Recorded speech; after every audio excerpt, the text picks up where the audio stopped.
An image like no other, inspiring decades of research and debate. The Shroud of Turin, that's a piece of history, and it has an ongoing puzzle for some. In 2015, behind reinforced doors and biometric locks inside a high-security genetics lab at the University of Padua, a team of scientists began testing one of the most controversial relics in human history. They weren't searching for faith. They were searching for data. Led by Professor Ghani Barkatia, the researchers carefully extracted microscopic strands of genetic material hidden deep within the fibers of the Turin Shroud, the ancient linen cloth many believe once wrapped the body of Jesus Christ after the crucifixion. The goal was simple: settle the debate. If the shroud was a medieval fake, its DNA would point to Europe. If it was authentic, the markers would trace back to the Middle East. One cloth, one origin, one answer. But science doesn't always cooperate with expectations, and what they found would complicate the mystery more than anyone imagined. If you're fascinated by hidden history, forbidden discoveries, and mysteries that challenge everything we think we know, make sure to subscribe and turn on notifications. Because this story is only getting started.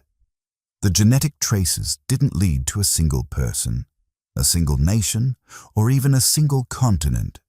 Instead, the data pointed toward China, India, East Africa. It connected to ancient, isolated populations whose genetic signatures had remained largely unchanged for thousands of years. The microscopic fragments embedded in the linen told a story of movement across vast distances, precise, layered, and nearly impossible to fake. No existing explanation, whether from believers or skeptics, had predicted anything like it.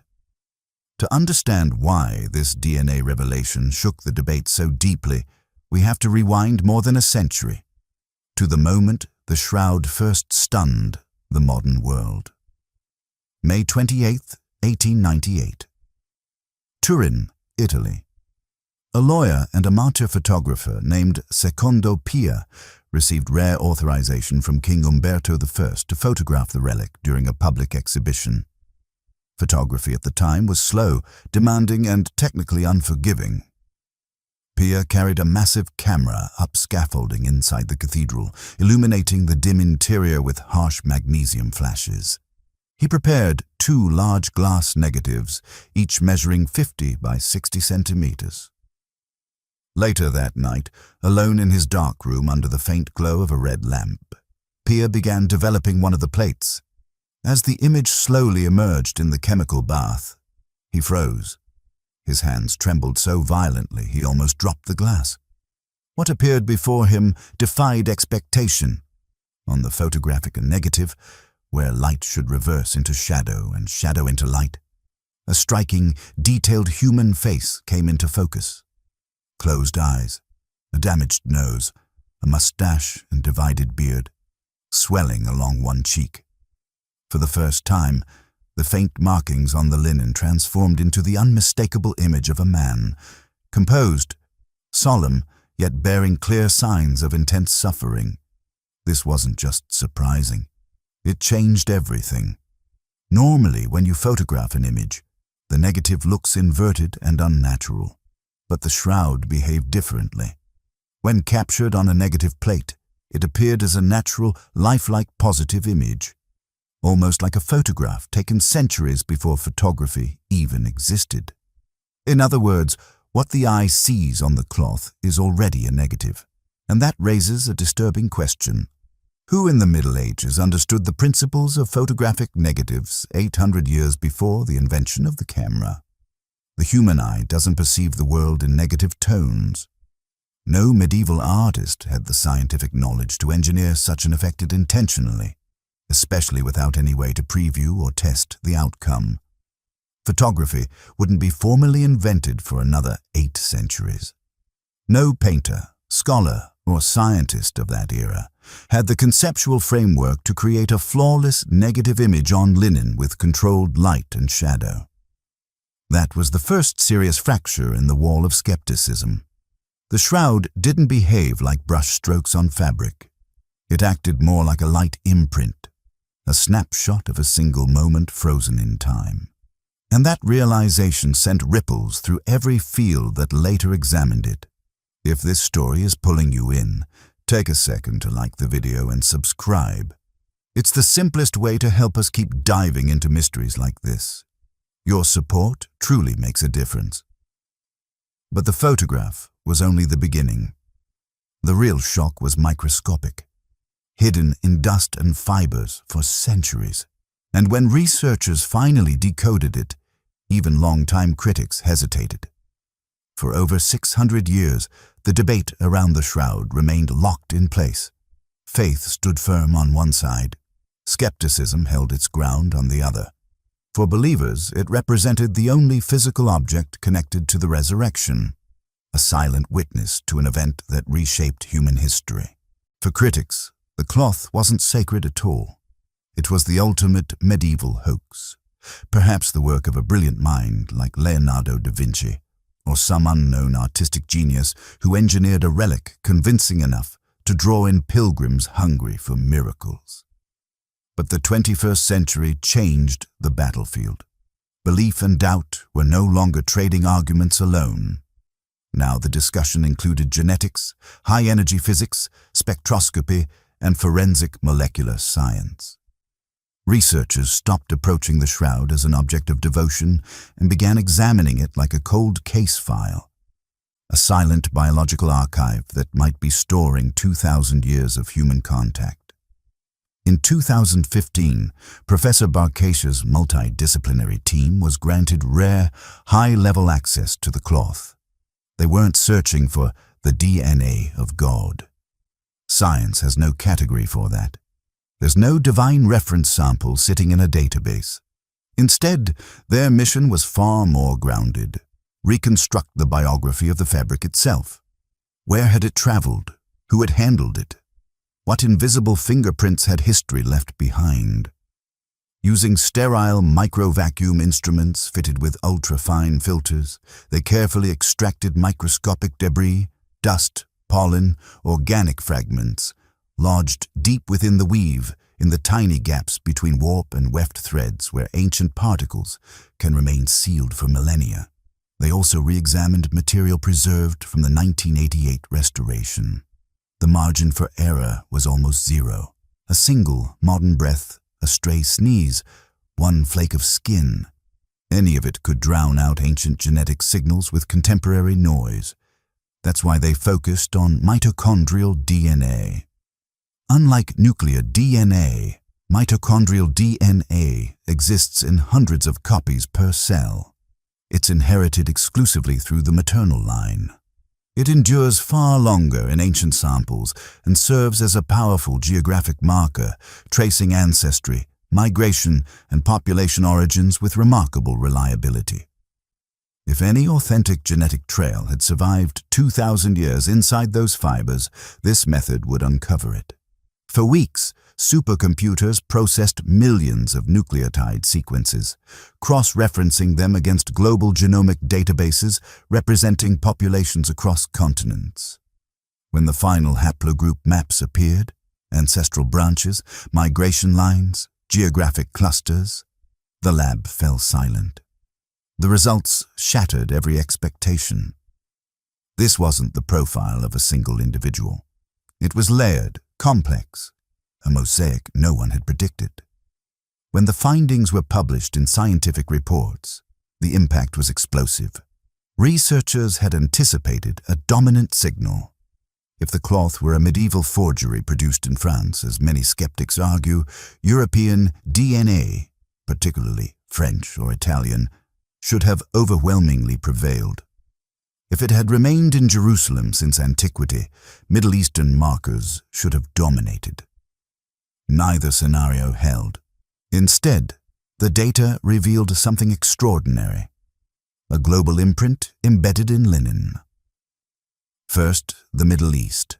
Haplogroups linked to tightly knit, historically isolated communities such as the Druze populations of Israel, Jordan, Lebanon, and Syria. Genetic lines that have remained remarkably stable for centuries.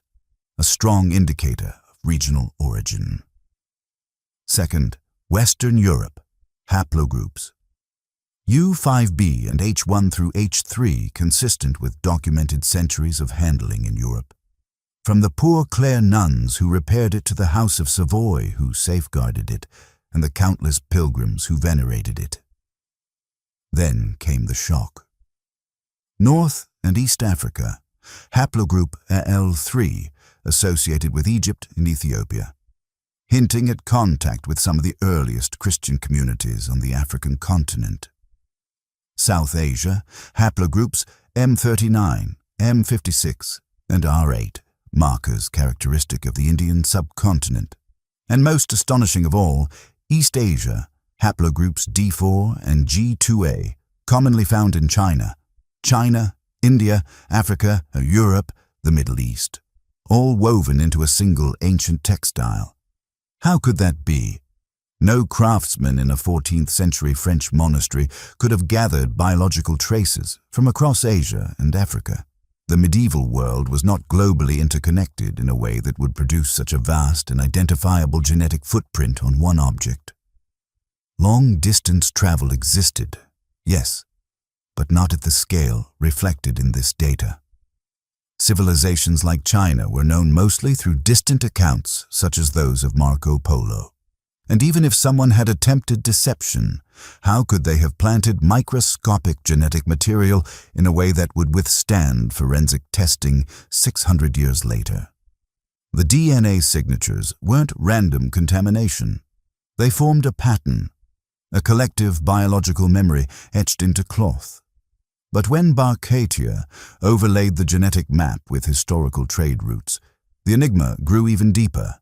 When the team overlaid the genetic data on ancient trade maps, the pattern was almost eerie. The clusters of DNA lined up with striking accuracy along what many historians had dismissed as legend, the Mendelian route.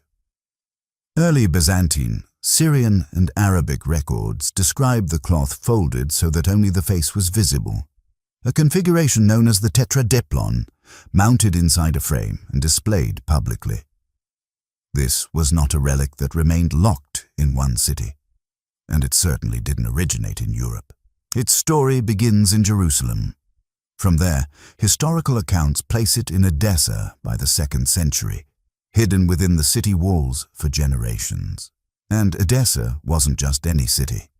It sat at a critical junction of the ancient Silk Road, a meeting point for caravans from China, India, Persia, and Arabia. Traders transporting silk and spices, diplomats, pilgrims, travelers from worlds far beyond Rome. They came to see the image believed to safeguard the city. They leaned close, they kissed the casing. Some reached out and touched it, and with every contact, something invisible was left behind. Skin cells, fragments of hair, microscopic droplets of sweat. Over centuries, layer upon layer, the biological traces of countless people quietly settled into the fibers. The cloth became a living archive, collecting the DNA of the known world like fine dust. The journey continued. In 944 AD, it was transferred to Constantinople, the greatest metropolis of its time, a crossroads of cultures and continents. Then came 1204. During the Fourth Crusade, the city was violently sacked. The relic vanished. It resurfaced around 1205 in Athens, passed through the hands of French knights, and eventually appeared in France in 1353 under the custody of Geoffroy de Charny. And this is where the medieval forgery theory begins to collapse. The genetic signatures embedded in the cloth are not chaotic contamination.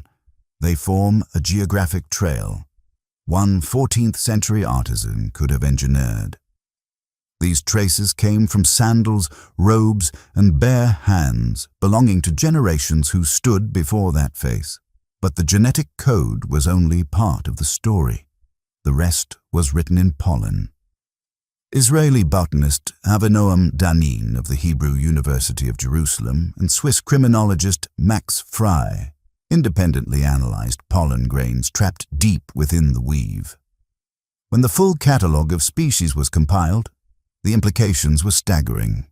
58 plant species were identified, 17 were native to Europe, entirely expected after 6 centuries on that continent. But the majority originated elsewhere, the Middle East, Turkey, and the Anatolian region, matching the documented historical path through Edessa and Constantinople. Then came the detail that stunned researchers. Several species identified grow nowhere else on Earth except in a narrow corridor between Jerusalem and Jericho. One of them dominated the samples, Gundalia tournefortii, a thorny desert thistle. Its pollen accounted for nearly half the grains found, heavily concentrated around the head and shoulder areas of the image. Why would thorn pollen saturate a burial cloth? The crown of thorns. Gundalia tournefortii, with its long, rigid spines, is precisely the kind of plant Roman soldiers could have twisted into a mock crown. It blooms near Jerusalem in early spring, exactly during Passover. Another plant, Zygophyllum dumosum, grows only in restricted areas of the Judean desert and parts of the Sinai. Its pollen was also present in significant amounts. No medieval craftsman in France could have gathered pollen from plant species exclusive to Israel, let alone embedded it microscopically into linen in a way that would withstand modern forensic analysis. Paint can be applied. Pollen cannot be convincingly staged. It behaves like a silent forensic seal, a botanical fingerprint. And then there was the blood. For decades, critics claimed the reddish stains were artistic pigments, ochre, cinnabar, tempera mixed with binders. In 2017, that argument took a major hit. A research team led by Professor Giulio Fanti at the University of Padua, working with medical specialists from a hospital in Trieste, examined the stains using transmission electron microscopy and Raman spectroscopy. At the nanoscale, they did not find pigment particles. They found blood. Human blood. Identified as type AB, one of the rarest blood groups worldwide. Interestingly, this same blood type has been reported on other ancient Christian relics, including the Sudarium of Oviedo. But the condition of the blood revealed something even more disturbing. Researchers detected nanoparticles of creatinine and ferritin bound to hemoglobin. Such extreme concentrations are associated with catastrophic physical trauma, severe, prolonged torture, combined with dehydration and massive muscle damage. When muscle tissue is repeatedly destroyed, a process known as rhabdomyolysis, creatinine floods the bloodstream in unusually high levels. The chemical signature preserved in the cloth reflects exactly that scenario. This wasn't symbolic. It was biochemical evidence of extreme suffering. The individual wrapped in that linen had endured trauma consistent with Roman scourging, potentially over 100 strikes from a flagrum, leather whips weighted with metal fragments. And yet, one more mystery remained. Ancient blood should darken to brown or black over time. But on this cloth, it remained red. Ordinarily, ancient blood turns dark brown, almost black as it oxidizes over time. But laboratory testing revealed something unusual on the cloth. Extremely high concentrations of bilirubin, a compound released by the liver during intense physical trauma and extreme stress. Elevated bilirubin levels can help preserve a reddish tone far longer than normal. The implication is striking. The persistent red color isn't mysticism. It's chemistry under catastrophic suffering. An artist can paint a wound. No painter can fabricate the molecular signature of organ failure, shock, and prolonged torture. The biochemical markers all converge on the same conclusion. Severe trauma consistent with crucifixion. But what about the test that seemed to end the debate? In 1988, 3 respected laboratories, University of Oxford, University of Zurich, and University of Arizona, performed radiocarbon dating. Their conclusion placed the fabric between 1260 and 1390 AD with 95% confidence. Medieval. Forgery. Case closed, at least for the moment. The verdict was widely accepted.